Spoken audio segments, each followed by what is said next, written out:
Good evening and welcome to the historic Keeseville station. It was back in March of 1890 that Rufus Prescott and his family built this station, as well as the one at AUSABLE Chasm and a number of other structures along the soon to be known as Peanut Railroad. More famously known as that, but it had so many letters in it that it was frequently known as the Alphabet Road. My name is Jim Jones. For about the last year and a half, 2 years, what started out as just kind of a footnote in a Delaware and Hudson Railroad history documentary I was doing on the Champlain division along Lake Champlain turned into a fascination, and then maybe later an obsession with this little tiny railroad that was a mere dot on the map that seemed to start at Port Kent, and it went over the chasm and over to Keeseville. And I quickly learned that it was 5.6 miles in length. And one of the interesting things about this little railroad that could was the fact that it was one of the first railroads that was thought of back in the 1820s, before there were any other railroads in this part of the country at all. But because of our connection with Lake Champlain, Elkanah Watson of Port Kent, and Richard Keys and other people thought, we could use one of these newfangled railroads. Wouldn't it be great to be able to ship the lumber and at that point the iron and other things to Lake Champlain, and then the boats could take it to Burlington, the fourth largest lumber shipping point in the country, and things could go down the lake to the locks and the canals from Whitehall southward. So the first thought was this would be a Adirondack Gateway. And there were a number of surveys that were drawn. Initially, they had thought that it would go about 15 miles to AUSABLE Forks, and then they cut it back to a 5.6 mile line that ended up being. One of the things that didn't happen was basically nothing really happened for a number of years. There were several charters that had come and gone.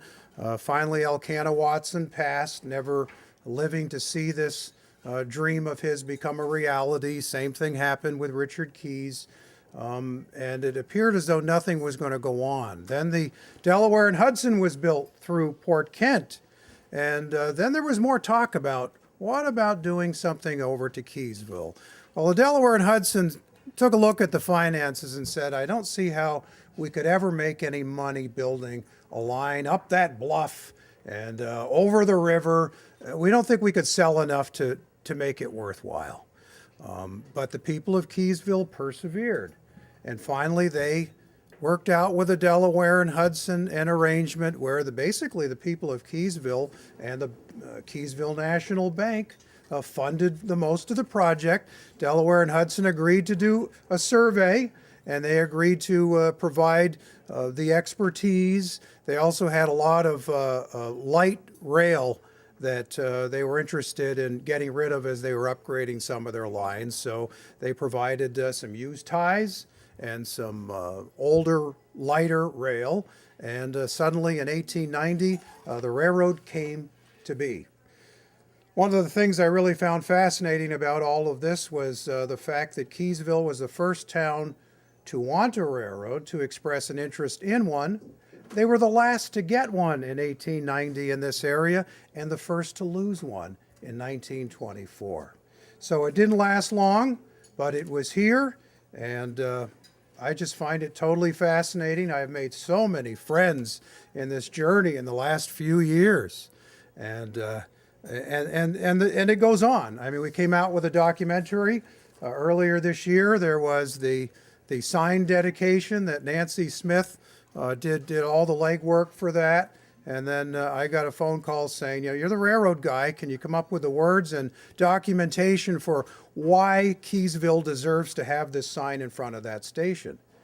And I said, sure, I'd love to. So I came up with probably a paragraph of stuff I would fit on the sign. And then she came back and emailed and said, well, they want you to put the whole name of the railroad on the sign.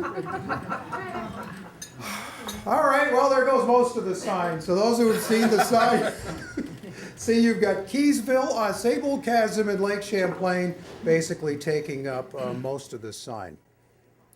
And as we were getting closer and closer to sign dedication, May 19th of 2018, it became increasingly clear to me while I was over at the Anderson Falls Heritage Society that there were some T's that not had been crossed and some I's that had not been dotted. And fortunately, Jeff Dengler was there, and he is a real go-to guy. Being from Burlington area, I didn't know anybody in the offices in town, and Jeff took me around, and he knew everybody by first name, and before you knew it, we had permission to have the sign over here. Mike had done a walk with us and agreed where it would best fit, and lo and behold, it showed up on May 19th in the back of Jeff's pickup truck, and all the rest, as they say, is history. So just kind of a head count today. I borrowed some cheaters here because I wrote this in about 10-point font. But I've got a list of the 1891, the original members of the board of directors.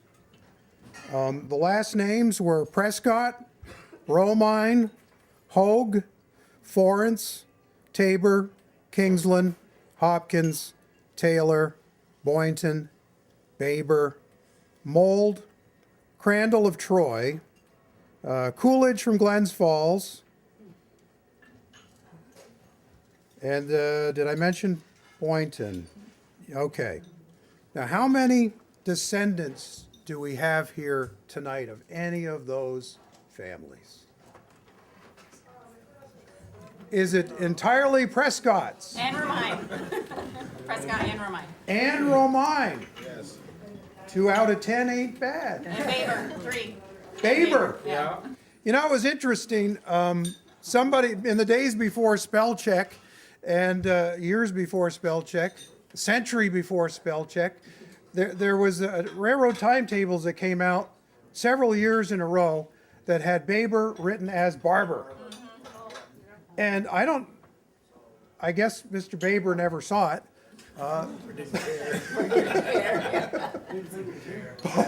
Maybe didn't think it was him. So I do want to thank everyone who's contributed so far to this journey. We do have the sign up that happened in May. I gave a PowerPoint presentation at that beautiful new fire station facility in the summertime, and then the documentary was coming together simultaneously. Who knows what's next? What I'm hoping to do is make this railroad such a rock star that people will start digging into their hope chests and say, I seem to remember seeing some pictures or papers or something, so that we can continue to add to the story. If you haven't been to the Anderson Falls Heritage Society recently, you haven't been because most of the museum was redone in the springtime, right around the time that the sign was unveiled here. And we have a whole section on the Peanut Railroad and a bunch of other sections that have been redone. So I do encourage you in the springtime, or is it early summer when they open up again? Early summer? May. May when they open up once again. So I'm going to do a little bit of trivia here. We've got some door prizes here. I brought them in the door. Fun facts on the Peanut Railroad. Among the shortest railroads in the country, measuring 5.64 miles from the steamboat landing and Delaware and Hudson Rail main line at Port Kent to the Keeseville engine house. Quiz time. Was this a standard gauge or a narrow gauge railroad? How many narrow gauges? Standard. What is your idea of a narrow gauge? What does that mean? Less than standard. What about width? Is it just as wide as a standard gauge? No. Yes. Whoa! 4 feet. American standard gauge is 4 feet, 8 1/2 inches. Who had standard gauge? Curdy? No. Who had the standard gauge over there in the corner? Joe, you said standard. I said standard. You said standard, right? I read the back of the DVD. And I told her this afternoon. All right. Locally funded and operated for most of its existence. Did it ever make $1? No. Yes. Yes, it did. The Prescotts would know that. How many of those dollars left? In fact, there were years it made several $100s. I seem to remember a $2,000 year. But 1908 was the last year that it paid dividends. Wow. But there were a lot of, when I first got interested in the peanut, I was reading that it was narrow gauge, and I said, oh, that's interesting because it connected with the Delaware and Hudson, which was a standard gauge. So, okay, so we quickly figured out and found information to back us up that it was 4 feet 8.5 inches. And it's when you see things like that, that especially if you're a historian who's done several books and a lot of documentaries, you want the whole world to know that it was a standard gauge. Otherwise, in this online world, you know, it's just going to get perpetuated that it was a narrow gauge. But one of the reasons why some people might have also thought it was narrow gauge is the fact that they were using Swisher engines, which were smaller standard gauge. But the rails were every bit as wide so that they could accommodate all rail cars and all locomotives. And once a year, the locomotives were sent down to the Delaware and Hudson shops. The equivalent of getting an inspection sticker on your car, they had to go down there and then they would fix things and then send them back. And during that time, they would borrow a Delaware and Hudson locomotive. At its peak, nearly how many thousand riders rode this railroad? Any guesses? 2,000. How many? 2,000. Higher. 5. Higher. 8. 1 year. Think 1 calendar year. You've got presidents. You've got movie stars. You've got Thomas Edison rode the railroad. You've got 17,000. higher. 23. Higher. 1 million. Wow. 50,000? How many? 50,000. 50,000. Woo! You read the back of the thing too? Oh my God. That's why I'm giving you Delaware and Hudson just to throw a curveball to I you. said it, I just hollered it out. Oh my gosh. 50,000 people rode that railroad at one time. They ran as many as 10 trains a day. That's five round trips during the summer. It was a summer railroad, and during the wintertime they ran 3 to 5, and it was 10 during the summertime. So when the Hotel AUSABLE Chasm was closed, the railroad basically ran at about half speed. So October through early June off season, half as many were scheduled. How did the locomotives turn around when they were in Keeseville? They did not. Backwards. You got some brownie points back there, Pete. Some people called it the push and pull. So there was no way to turn around. There was no why. There was no turntable. Isn't that crazy? That's another reason why I love this railroad, because it had that uniqueness as well. How far did they have to back up? 5.6 miles.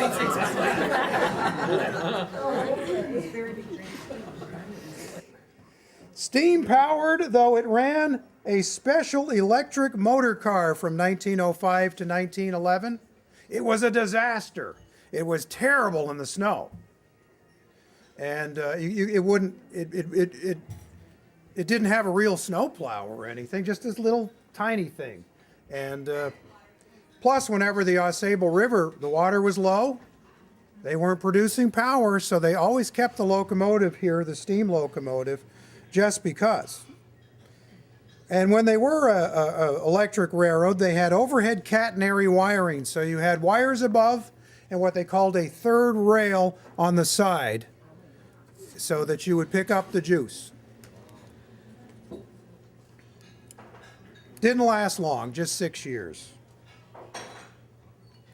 Once they planned on going as far as Lake Placid, maybe beyond. There was a problem with that. The Delaware and Hudson was at Port Kent. The Delaware and Hudson was at AUSABLE Forks. The Delaware and Hudson was at Lake Placid, and they wanted to have nothing to do with it. So that never happened. The last train pulled out of town February 4th, 1924. Tracks weren't immediately ripped up. In fact, some people remember some of the rails still, even during their childhood, being in the woods in certain places. But sadly, the bridge did come out in 1928. May 19th, 2018, the sign came out in front, and people who didn't know that the subject existed have now learned a little bit about it.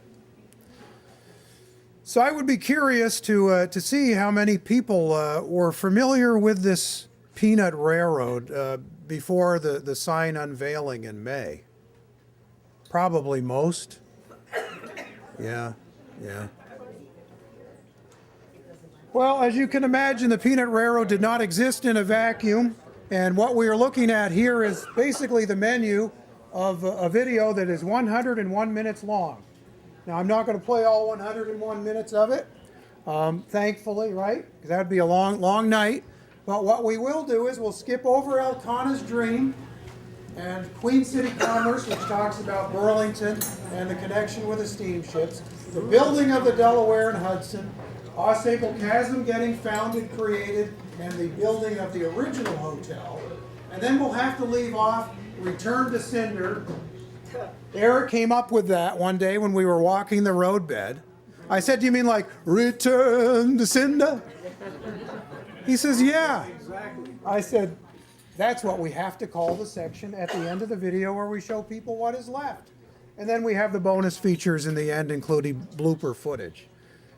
So without any further ado, settle down and relax and have your meal and maybe a few drinks or so. And we'll show you the chapter that says AUSABLE Chasm at Lake Champlain. So what you'll do is you'll tour Port Kent, up the bluff, past which is the golf course now, over the chasm, along the river, past Industry, and you'll chug into town, meeting some of the people and some of the businesses along the way. The Keeseville AUSABLE Chasm at Lake Champlain Railroad was incorporated on April 4th, 1889, with a capital stock of $60,000 divided into 6,000 shares. For the sum of $1, the D&H granted rights to construct, maintain, and operate a standard gauge railroad 4 feet 8 1/2 inches between the rails and utilize its survey through soon-to-be protected parklands. It truly took a village, and then some, to bring this iron horse to town. The D&H, despite refusing to build its own branch line, shared material and manpower. Its deep pockets funded economy-grade ties, hand-me-down rails, rolling stock, surveying, and technical support.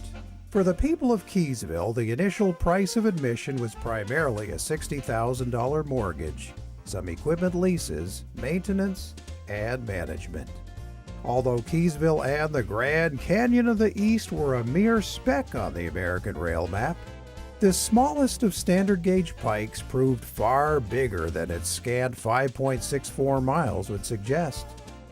Daniel Loomis, Champlain Transportation Company's energetic young manager, saw great potential in tag-teaming his steamships with a railroad to the chasm. Excursions from Vermont's Queen City, Plattsburgh, Port Henry, and other points became a tradition for several decades.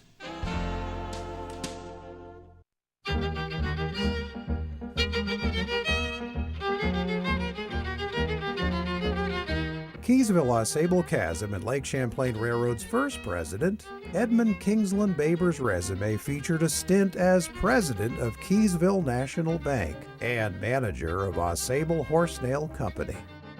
You could say that KAC&LC was a family business of sorts, as Edmund's brother-in-law was Charles H. Prescott. Charles and his father Rufus were convinced their furniture, contracting business, and various real estate holdings depended on it. Several horse nail manufacturers, lumber, stone, retail merchants, coal dealers, and hotel owners agreed.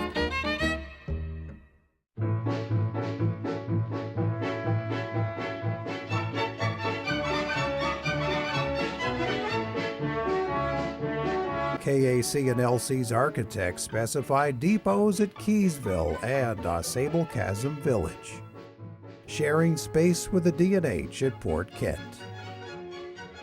Keeseville's 22 by 60-foot wooden frame depot, its companion freight and storehouse, coal pocket, tool house, and engine house were constructed by the Prescotts during February 1890. The tracks dead-ended inside the engine house beyond milepost 5.64. R.H. Rogers of Plattsburgh earned the roadbed grading contract. Structures were built by Rufus Prescott and Son, and a fabulous bridge over AUSABLE Chasm was in the capable hands of Berlin Iron Bridge Company of Connecticut. Michigan Central Railroad tamed the Niagara River in 1884 with a counterbalance span measuring 906 feet, 240 feet above the river. This engineering marvel made headlines around the world. Keesevillians were mighty impressed. Surely a miniature version, 1/3 the size, was perfect for their hometown railroad. The bridge company's payroll counted 400 employees at its East Berlin plant, with another several hundred installing highway and railroad bridges, prison jail cells, machine shops, and roof bracing on location.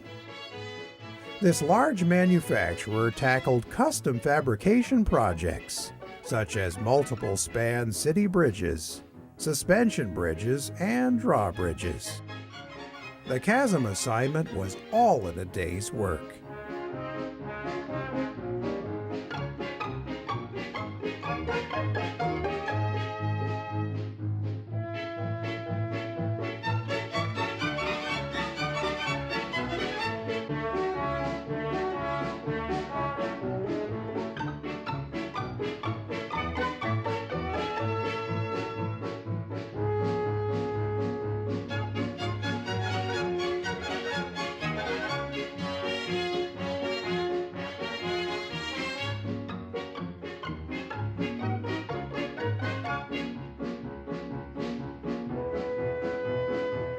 In May 1890, a borrowed 75-ton Delaware and Hudson 440 locomotive, tender and trailing flat cars impressed designers with a deflection rate of less than half the legal limit.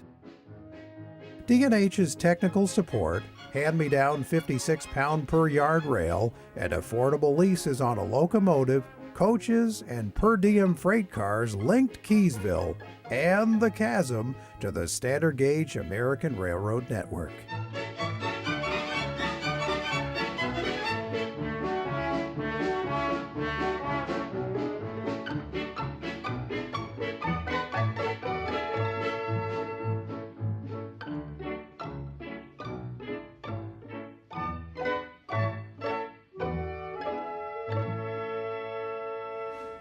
The first official train steamed into Keeseville Thursday morning, May 22, 1890. Its conductor was Fred Parker of AUSABLE Chasm, and the engineer was E.H. Smith of Keeseville. 5 days later, the inaugural revenue run was made. For the next 34 years, this 5.64-mile peanut railroad shuttled passengers, mail, and merchandise to Delaware and Hudson rails and Lake Champlain Transportation Company steamships. This humble hauler was tied to the D&H from the get-go. Per a special contract, the larger road leased one coal-burning engine for $500 per year and one combination coach for $300 annually. More coaches were available at a daily rate of $1 each, and all necessary freight cars at 3/4 cent per mile. A head count of 566 passengers filled coaches during opening week. Manufacturing orders, cut stone, and other stockpiled goods were dutifully shuttled to Port Kent for transfer to the D&H main line.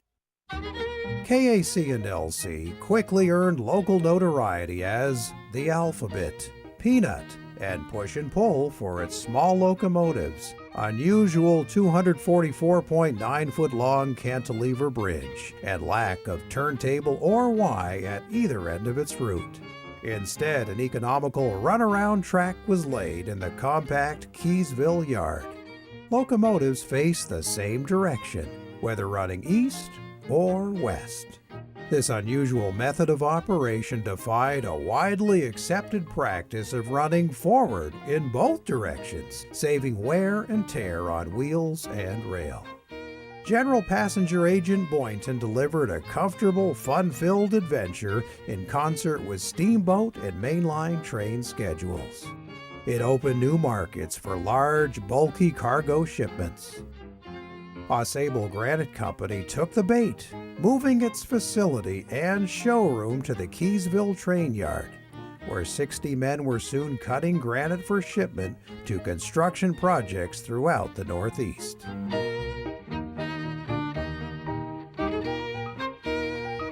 Rufus Prescott & Son expanded, with manufacturing facilities on both sides of the river.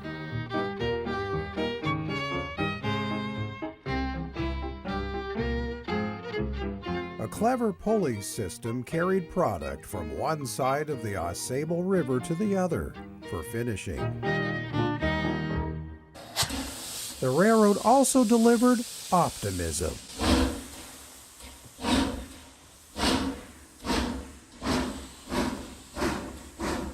The Peanut scheduled up to 10 daily round trips, carrying passengers, mail, industrial products, and personal goods during the summer. October through early June was off-season, where half as many runs were scheduled. Travel time in both directions was about 20 minutes.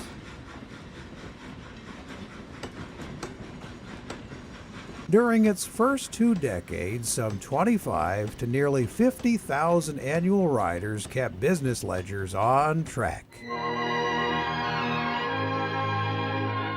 Adjacent to fine sandy beaches, Port Kent, a natural landing, provided adequate docking for steamboats plying the lake, and a safe harbor for tugboats and strings of canal barges during spells of battering winds.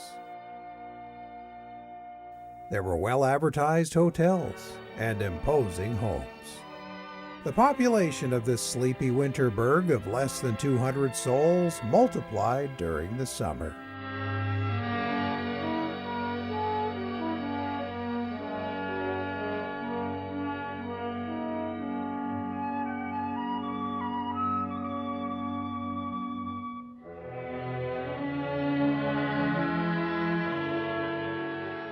This playground offered sportsmen their share of pickerel, perch, trout, and bass, with good partridge and woodcock covers, all within a 15-minute walk of their hotel. The mountains, lakes, rivers, waterfalls, gorges, forest, wildlife, game, bright days, and cool nights were a veritable summer paradise.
The Peanut Railroad's tracks paralleled, then diverged from the D&H's Albany-Montreal main line, gaining altitude on a steady 2% grade.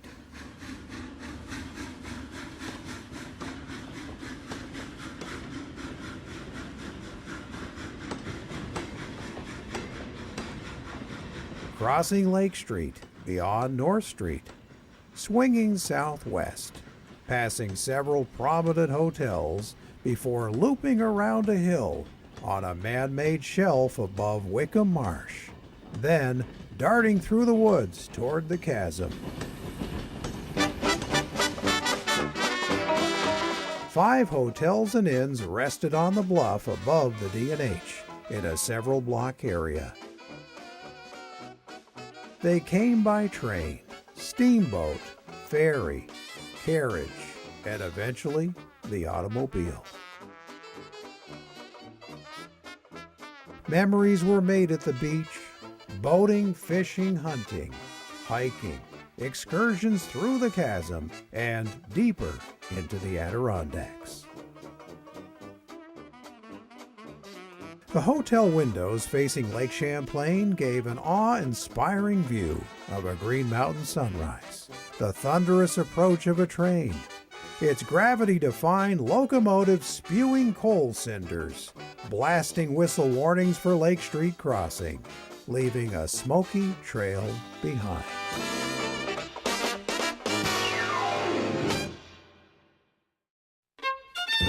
As rail replaced stagecoaches, scores of city folks lived out their wilderness fantasies, drawn by the promise of hunting and fishing with campfires by night. Thomas Edison, Henry Ford, and President McKinley were among many influential persons who escaped to the Adirondacks. The Peanut Railroad spanned a pair of ravines and the chasm on its meandering course to Keeseville. Most donated right-of-way measured 66 feet in width, with the last half mile to the terminus 50, ample for right-of-way fencing and telegraph poles and discarding deep winter snow. The honeymoon period, if ever there was one, proved short-lived. Within 5 years of its debut, section gangs were nursing weather-beaten ties, drainage and roadbed, worn rail on curves, and struggling to maintain gauge between obsolete iron rails. From the start, trains crawled over the cantilever bridge at 5 miles per hour, so passengers could absorb fantastic views 158 feet above the river. Picnics, Keeseville Harmony Band concerts, sporting events, religious outings, and other special occasions were served by friendly ticket agents, engineers, firemen, brakemen, and conductors. Seizing a promotional opportunity, town planners renamed Birmingham Falls for the sprawling AUSABLE Chasm Horse-Nail Works along its banks. Once upon a time, they were painstakingly, individually hammered into shape. The magnificent falls efficiently powered rolling mills and paper mills, grist mills, clothing mills, and starch factories. This unique marriage of industry and recreation featured Rainbow Falls, complete with water power destined for Walworth Mooney & Company's horse-nail manufacturing wheelhouse.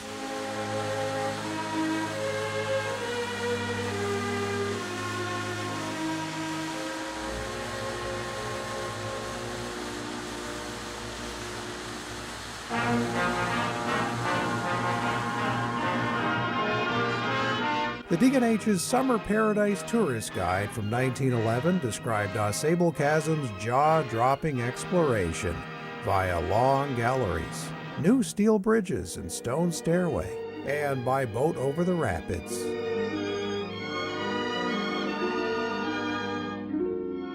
This marvel of nature is marked by novelty, adventure, and many delightful surprises. The Lakeview House and its successor, Hotel AUSABLE Chasm, were 1/2 mile above the train station. From mid-June into October, this fine facility offered state-of-the-art comforts, such as artesian well water, elevator, electric lights, golf, tennis, and livery. Other privately owned cottages and smaller hostelries were available for those on a leaner budget.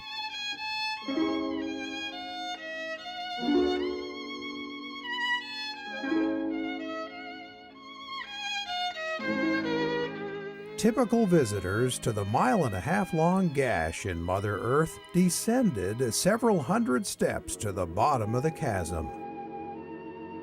Many were armed with picnic baskets, enjoying lunch on the rocks as the melodious sounds of the river rushed by. Guests were encouraged to relax, stroll leisurely, take in the boat ride, and claim gift shop souvenirs on their way out. The chasm has star power, attracting the likes of U.S. presidents, authors, inventors, movie stars, and their film crews. Patrons were offered a choice of up to 10 trains a day, deboarding at a modest whistle-stop shelter near the Chasm Welcome Center or the full-service station in the hamlet.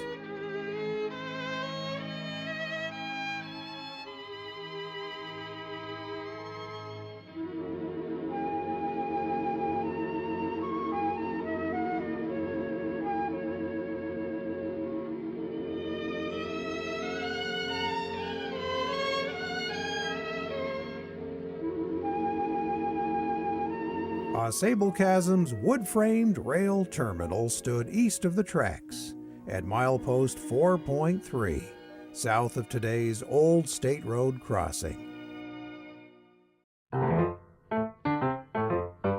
Veteran station agent, 62-year-old George Wells, hired on with the new railroad in 1890. Excursionists remembered him as a witty and kind-hearted soul. G.A. Lewis managed coal bunkers at both AUSABLE Chasm and Keeseville stations. Egg and crate coal was $5 a ton, while stove and chestnut came in at $5.20. Bulk discounts of 35 cents per ton applied to rail car purchases. A pair of industrial spurs were spiked down less than 1/10 mile south of the station. One track descended to the AUSABLE River and Alice Falls Pulp Mill. Upstream were a rolling mill and a match factory.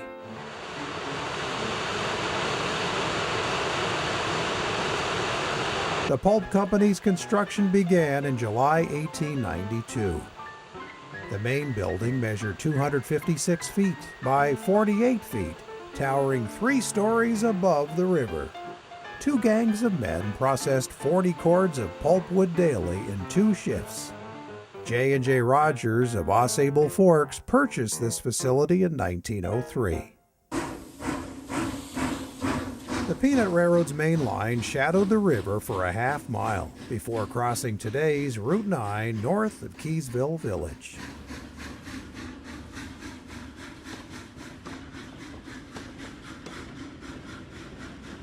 From milepost 5, donated right-of-way tapered to 50 feet wide for the remaining 0.6 mile to the Keeseville Yard, where tracks served Rufus Prescott and Sons and AUSABLE Granite Company's finishing sheds. A team track supported other local business.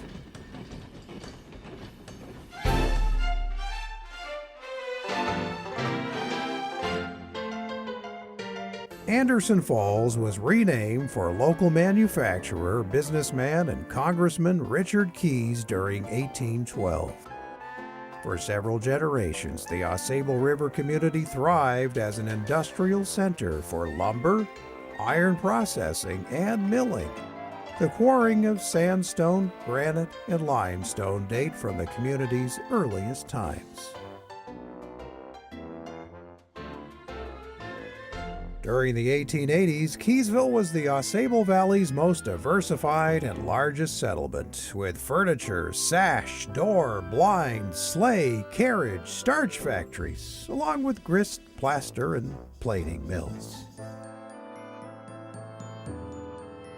Downtown Keeseville's Commercial House, Adirondack Hotel, and private boarding houses were popular. Ironically, the railroad was too late for Keeseville's best years. Still, its iron horse delivered an economic boost and assured the town's survival until motor vehicles arrived. The centrally located commercial hotel catered to businessmen and weary travelers. Stagecoaches were dispatched to the Depot, Chasm, and Port Kent steamships. Proprietor Michael McGuire promised a first-class establishment, complete with in-house telegraph office. Of the 26,000 tons of freight moved during 1900, most was manufactured, such as furniture, cut stone, processed pulp, horse nails, clothing, machinery, and other finished goods. This amounted to more than 60% of the non-passenger cargo. Next came inbound iron and steel, lumber, flour, and grain, and petroleum oils. Generally, passenger revenues slightly outpaced freight, mail, and express. Keeseville Station featured the latest telegraph, phone, and wire services.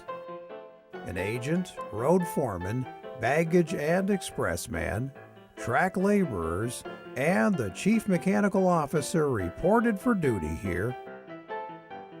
Country depots were also local meeting places where gossip was shared and tall tales spun. Happy handshakes, hugs, tearful farewells, and moments of anticipation were everyday events.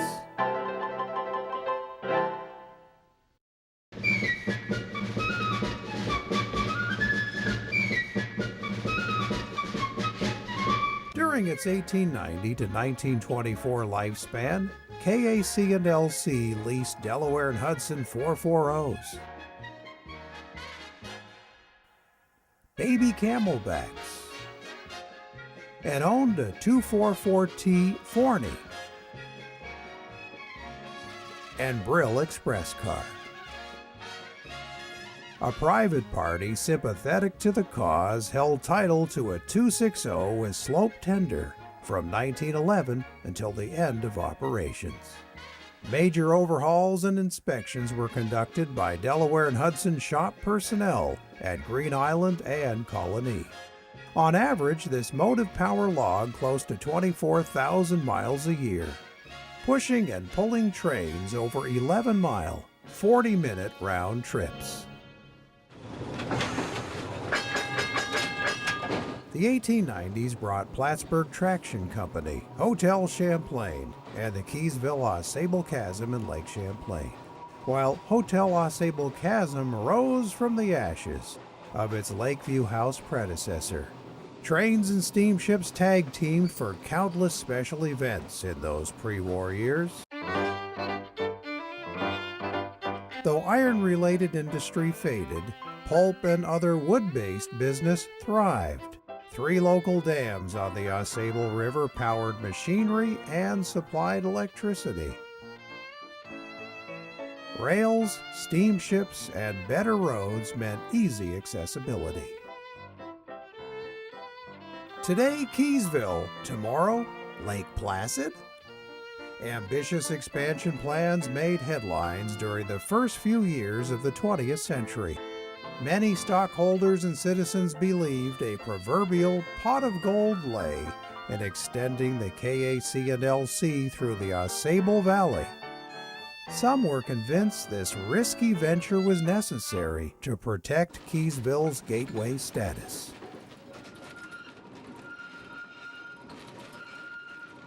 Burlington and Plattsburgh enjoyed efficient streetcar service beginning in the 1890s.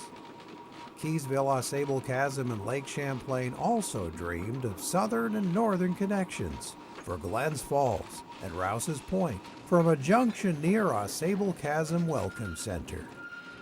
In the end, no new mileage was laid.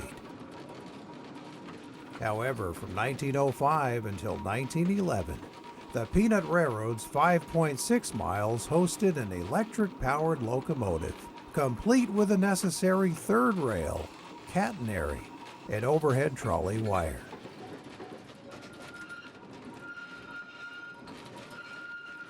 Locomotive number 3 and its coach companion were regulars for a mere 6 years.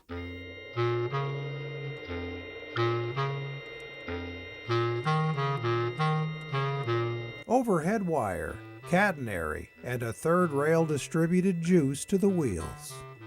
Power came from Rainbow Falls, supplied by Troy, New York interests who owned Keeseville Electric Company. They also owned the railroad from 1903 to 1911, essentially billing themselves $2,500 a year. This unreliable locomotive was pathetic in snow and inoperable when the river level was low and power stations unable to provide. A traditional steam engine was dispatched from the Keeseville engine house for heavier traffic, power outages, and inclement weather. During its flirt with electricity, this was the shortest third rail freight and passenger operation in the country.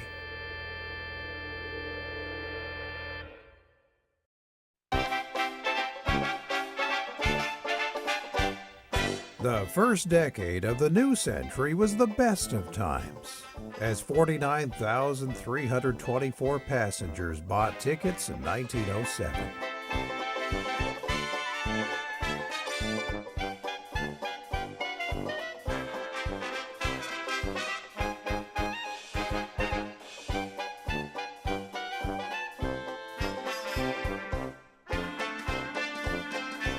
It was all downhill from there, with 47,600 riders during 1908 and 43,182 in 1909. The railroad's last dividends were paid during 1908. Soon, automobile headlights were blinding rail executives across America.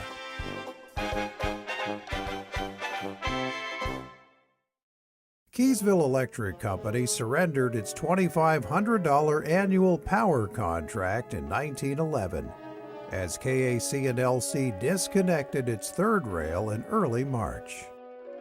Michael Callanan and other businessmen regained local control after an exhausting 5 years of legal battles with Troy-based operators.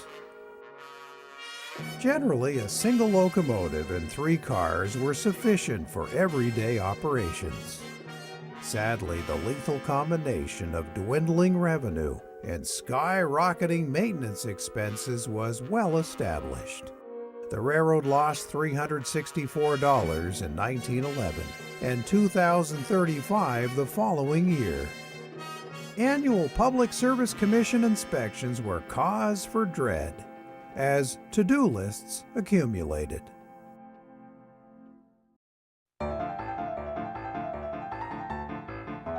By 1911, Hotel AUSABLE Chasm's star-studded guest book boasted actors from the silent film era of American movie making, 1894 until 1928. Pearl Perils of Pauline White, Charles Hurricane Hutch Hutchison, Rodman Law, and other daredevils embrace the close proximity to Fort Lee, New Jersey studios, the variety of landscape, affordable accommodations, and friendly folks. Hutch, co-star Lucy Fox, and producer Sam Goldwyn of Metro-Goldwyn-Mayer fame shot scenes scaling chasm walls and the Cantilever Railroad Bridge, with trackside views of railroad equipment.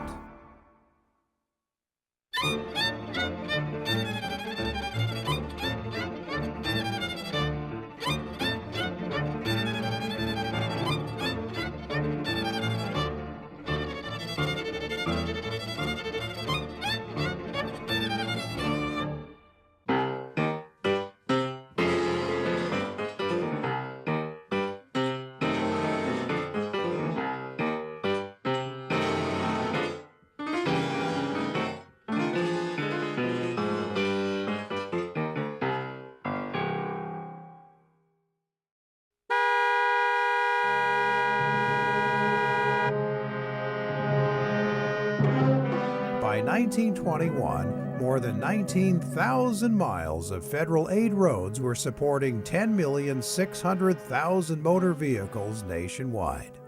The rural highway count added another 2.5 million.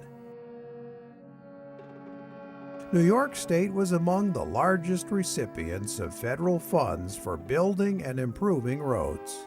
Most of the railroads that were colorful and interesting were ones that were in jeopardy because of the route they followed. And one of the things that kept those little lines going for a while was the U.S. mail contract. That was a bread and butter type of business, and they did well with it.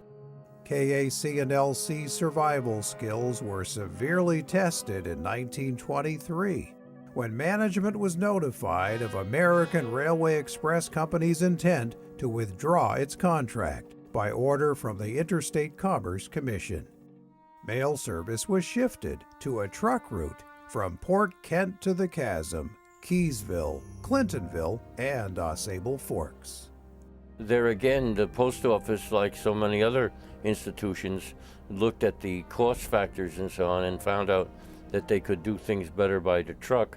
And when those accounts were removed from these marginal operations, that was the straw that broke the camel's back in many instances, because even though they carried the mail in a combination car, that is a car that had seats for passengers as well, and nobody rode on it, so that the only income that they had was any freight they moved. So many things disappeared that there was just no money coming in, and you can't run a railroad on no money.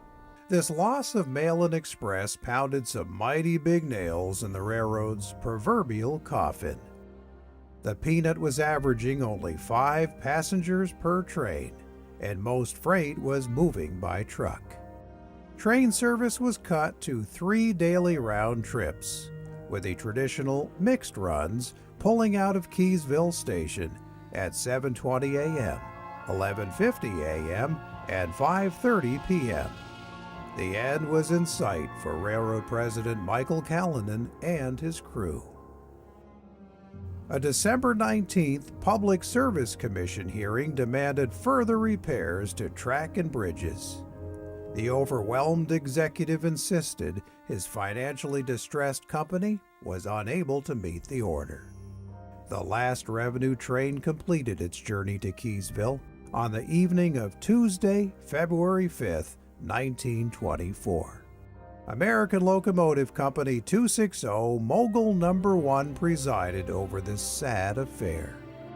With all leased and per diem equipment off the property, No. 1 inched into the dark, creosote-covered confines of the Keeseville engine house.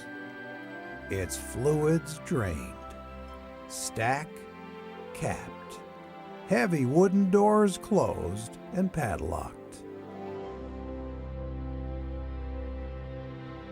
The April 2nd, 1925 Ticonderoga Sentinel reported the last traces of the once prosperous KAC and LC Railroad disappeared Thursday when Sheriff Day of Clinton County sold at Keeseville the remnants of its equipment and personal property. About $800 was realized. The sale was conducted to satisfy a judgment of about $48,000 obtained against the road by the Keeseville National Bank. Individuals bought the various equipment. A passenger coach, which cost thousands of dollars new, was sold for $50, and other pieces were in proportion. Even Hurricane Hutch couldn't save the Peanut Railroad as it rode off into the sunset. They just were a phase of Americana, like the stagecoach and the horse and buggy. Once it was absolutely certain her services were no longer required, the Loyal 260 was transferred to Schoharie Valley Railroad in October 1925, where she served as number 6 until that short line's 1942 demise. The spunky little Elko steamer completed her life as Hoosick Tunnel in Wilmington number 6. A scrapper's torch sliced her rusting hulk into razor blades during 1949.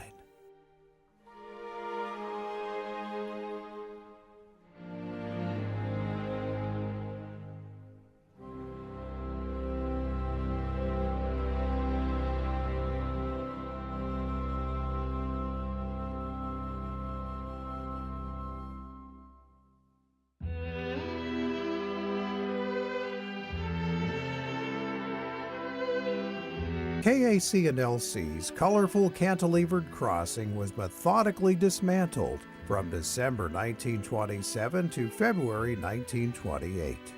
The Essex County Republican observed laborers risking life and limb 158 feet above Horseshoe Falls as workmen climbed about on the cobwebby appearing network of iron superstructure. They looked like giant insects crawling about.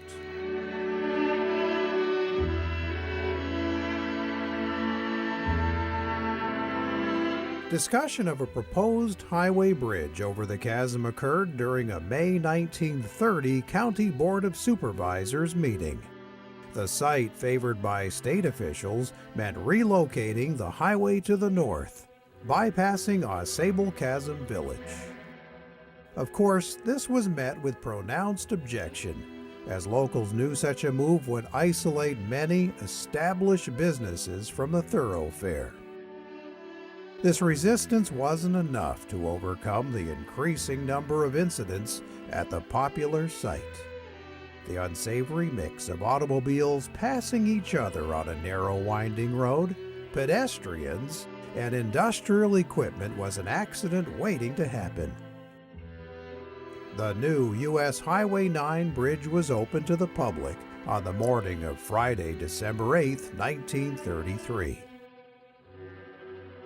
Final construction details were completed in May 1934. So there's a segment of the video. I hope you enjoyed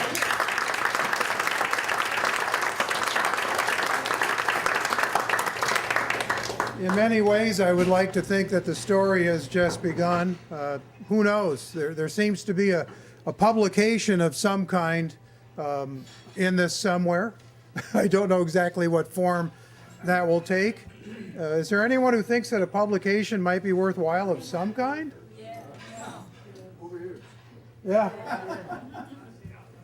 Eric Reed has been one of my comrades here. We walked a lot of the roadbed together and theorized and you name it. It's a lot of fun collaborating with other people as we work to get more and more of the story and the pieces of the far-flung puzzle pieces put back together in some sort of way. If anyone is interested in the video, I'm selling them for only $10. That is my Keeseville discount. On the website, they're $19.24. Does anyone know why they're $19.24? The year 1924 and the year of the... So that seemed to make sense to do that. And we have some t-shirts left over. Only 1, 2XL, quite a few XLs, larges, a few smalls. We'll sell those for $10 too. Where do you think these were printed? Mormons. Mormons. Now there's a place right down the street from us in Colchester, Vermont. Did I go to Joanne's Fabrics? No. Besides, Tom spends a lot of money on WOKO, where I frequently find myself behind that microphone. So that's what you do when you have a combination of radio and television and film experience. You kind of put them all together, and a passion for railroad history, and you put them all together. Good job. Very nice.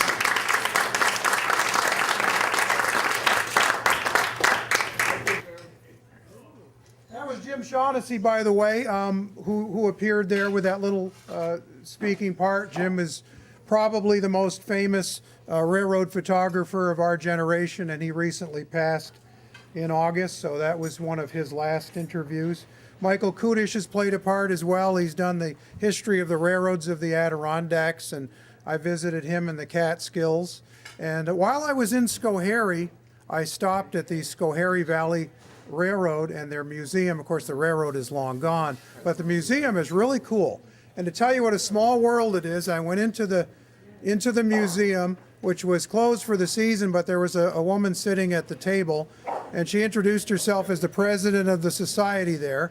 And I said, you and I have something in common. She said, what's that? I said, it's a locomotive that used to run in Keeseville. And she said, Keeseville? My family's from there.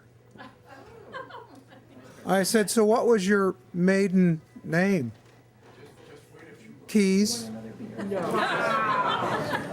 So I'm enjoying some new relationships with other famous Keesevillians of the past as well as the Keesevillians of the present. Thanks to Tom Lamar, who is not here today, and Tom Prey, and Sean Rains, who have all supplied visuals for this as well. And it does truly take a village to put these things together, and I thank everyone who has participated and who might participate in the future.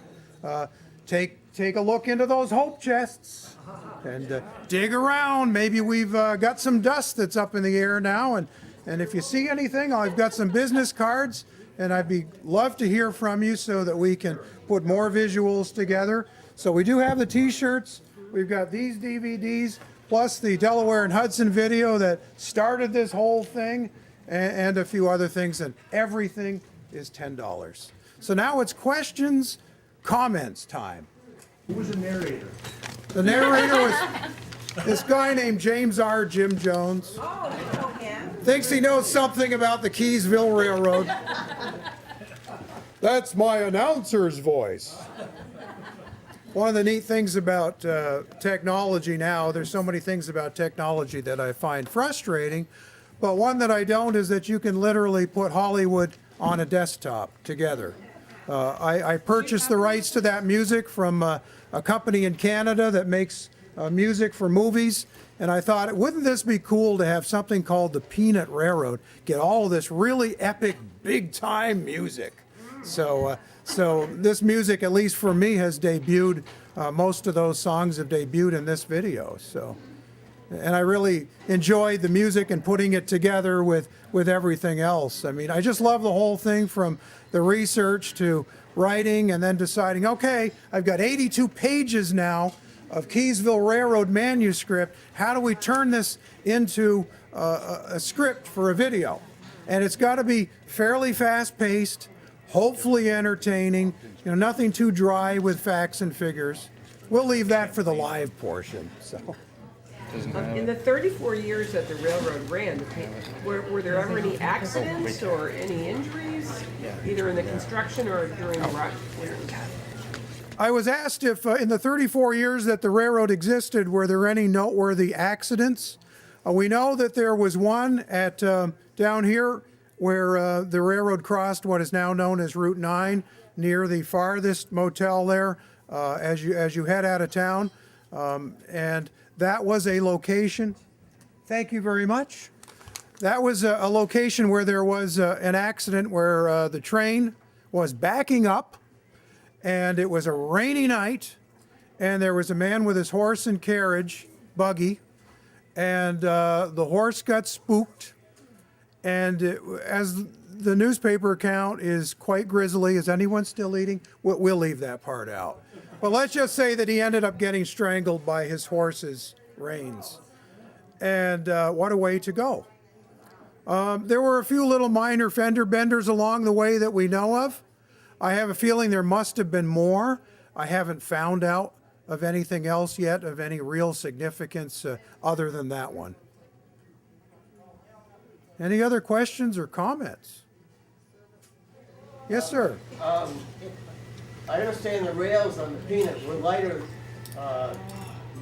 didn't weigh as much per yard as the rails that were on a regular D&H railroad. Yes. Right. But even though they were lighter, they could still run the regular D&H locomotives over those rails. Yeah. Here's a comparison. Back in those days, the Peanut Railroad had 60-pound per yard rail. The Delaware and Hudson had 90-pound per yard rail. Now the Delaware and Hudson Canadian Pacific has over 112-pound per yard rail. So the head of it has gotten thicker and fatter. It can accommodate much heavier loads and bigger locomotives. But the Peanut Railroad did use standard gauge locomotives. They were just switch locomotives, just some of the smaller ones that you used on branch lines. You were only pulling 1, 2, 3 cars. You didn't need anything big.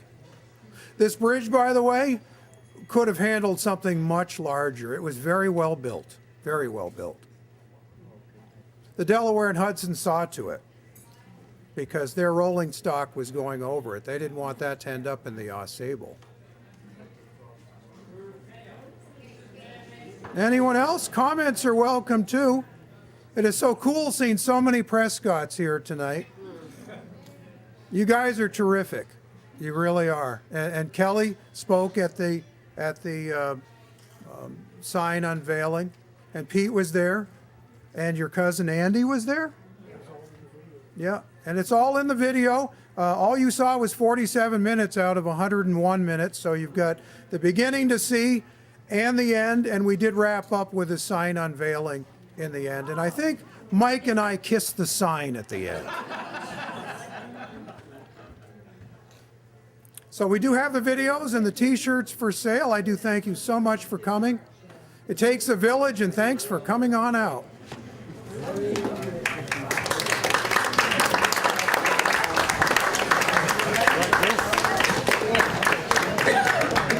He's holding it up. He's holding it up. How about this?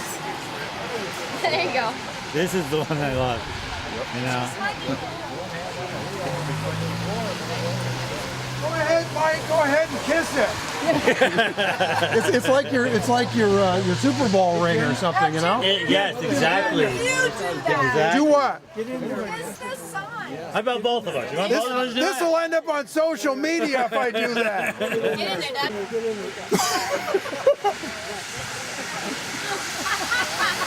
Alright, now just a regular one.